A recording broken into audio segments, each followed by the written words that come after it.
Prodi PGMI. Di sini saya ingin menyelesaikan tugas video dari mata kuliah Public Speaking tentang AI canggih, tapi etika harus lebih tinggi. Hadirin sekalian, saya ingin mengajak kalian untuk merenungkan satu hal yang sedang mengubah dunia. Bukan hanya secara teknologi, tetapi sosial, budaya, bahkan moral. Apa itu kecerdasan buatan? Lebih khusus lagi, AI, seperti ChatGPT, Sora, MyJournal, Gemini, dan berbagai sistem hal lain yang semakin pesat hari demi hari. Sudahkah kita menyadari bahwa hidup kita berdampingan dengan AI? AI yang bisa berbicara, menulis, bahkan membuat video layaknya sineas profesional. Luar biasa bukan? Namun ada yang lebih luar biasa ketika kecerdasan teknologi tidak diimbangi dengan kecerdasan etika. AI ini teman atau ancaman? Mari kita pikirkan. AI bisa menulis, menjadi desainer, penulis, jurnalis.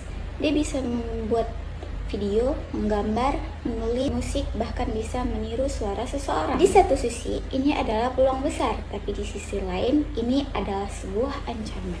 Kita harus bertanya, apakah kita harus siap bersaing dengan mesin? Apakah anak-anak kita akan tumbuh menjadi karakter yang kreatif atau menjadi pengguna pasif teknologi?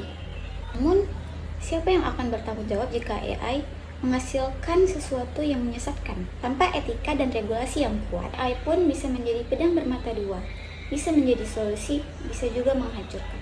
Etika kunci di era otomatisasi. Etika dalam penggunaan AI bukan hanya mencuri karya orang lain, tapi lebih dari itu. Etika berarti tidak menyebarkan hoax dengan menggunakan AI, tidak menggunakan AI untuk memanipulasi orang lain, tidak menggunakan AI untuk memanipulasi politik dan ekonomi, tidak membuat deepfake untuk merusak reputasi orang lain. Etika berarti kita menempatkan manusia di tempat keputusan, bukan membiarkan algoritma mengatur kita.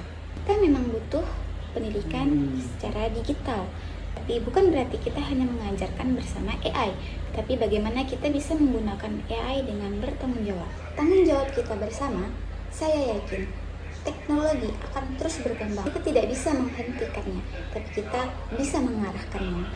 Kita semua sebagai pelajar, guru, dosen, maupun orang tua memiliki tanggung jawab yang sama.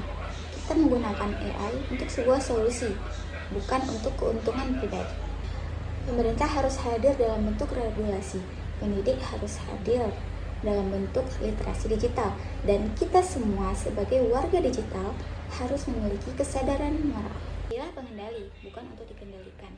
Hadirin yang saya banggakan, harus kalian ingat bahwa AI itu pintar, tapi kita harus lebih bijak. Jangan sampai kita menjadi manusia yang kalah dengan mesin, hanya karena kita lupa kalau kita manusia. Gunakan teknologi, tapi jangan diperbudak teknologi. Kembangkan AI, dan jangan matikan hati nurani. Hadirin sekalian, mari kita gunakan kecerdasan tersebut untuk menjadi alat untuk masa depan, bukan untuk melupakan tanggung jawab. Sekian yang dapat saya sampaikan, lebih dan kurang saya mohon maaf.